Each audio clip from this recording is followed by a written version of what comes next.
Hello students, let's the question. The question is which of the following statements is correct. पूछा गया है कि इनमें से कौन सा स्टेटमेंट करेक्ट है। First one is glycolysis is present in facultative anaerobes not in obligate anaerobes. तो ये जो है यहाँ पे ये गलत दिया हुआ है, क्योंकि हम ग्लाइकोलिसिस की अगर हम बात करें, ग्लाइकोलिसिस जो होता है हमें पता है कि ग्लाइकोलिसिस जो है ऑल लिविंग ऑर्गेनिज्म चाहे वो एरोबिक हो या फिर एनारोबिक हो, क्योंकि यहाँ पे ऑक्सीजन का रिक्वायरमेंट तो नहीं है, तो ग्लाइकोलिसिस सारे लिविंग ऑर्गेनिज्म में होता है। तो फैकल्टेटिव एनारोब में भी होगा, ऑब्लिगेट एनारोब में भी होगा।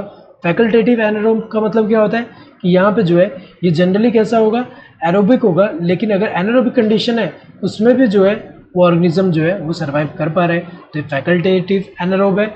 और यहाँ पे ऑब्लिगेट मतलब सिर्फ वो एनारोबिक कंडीशन में सर्वाइव कर सकता है। तो अगर हम देखिए तो गलत दिया है कि ऑब्लिगेट एनारोब जो है उनमें ग्लाइकोलिसिस नहीं होता, ये तो गलत दिया हुआ है।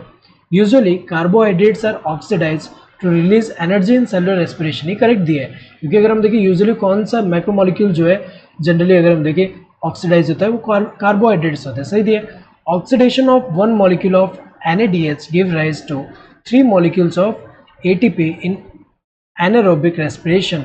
तो अगर हम देखें यहाँ पे ये वाला स्टेटमेंट गलत है, क्योंकि अगर हम देखें एनारोबिक रेस्पिरेशन की अगर हम बात करें तो वहाँ पे जो है NADH जो प्रोड्यूस होता है वो हमें पता है वो वापस यूटिलाइज भी हो जाता है। तो अगर हम देखें यहाँ पे तो NADH जो है वहाँ पे ऑक्सीडेटिव फॉस्फोरिलेशन नहीं हो रहा, वहाँ पे सिर्फ अगर हम देखें टोटल अराउंड 2 ATP जो है सिर्फ यही प्रोड्यूस हो रहा है यहाँ पे। तो अगर हम देखें यहाँ पे ये वाला तो गलत दिया हुआ है यहाँ पे, वहाँ पे तो ऐसा नहीं है कि ऑक्सीडेटिव फॉस्फोरिलेशन हो रहा है ये वाले का उससे प्रोड्यूस हो रहा है, तो ये तो गलत है।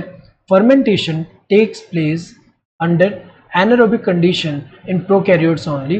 तो ये जो है ये वाला भी क्या है, गलत है, क्योंकि फर्मेंटेशन की अगर हम बात करें तो सिर्फ प्रोकैरियोट्स में नहीं है, यहाँ पे हमें पता है कि यूकैरियोट्स में भी अगर हम देखें, जैसे एग्जांपल अगर हम देखें तो ह्यूमन जैसे मसल्स में अगर हम देखें, मसल सेल के अंदर अगर हम देखें जब ऑक्सीजन का डिप्लीशन होगा, सो लैक ऑफ ऑक्सीजन वाला कंडीशन, जब जो लो ऑक्सीजन कंसंट्रेशन वाला जो कंडीशन होगा उस कंडीशन में एनारोबिक रेस्पिरेशन परफॉर्म होगा, वो भी कौन सा, लैक्टिक एसिड फर्मेंटेशन।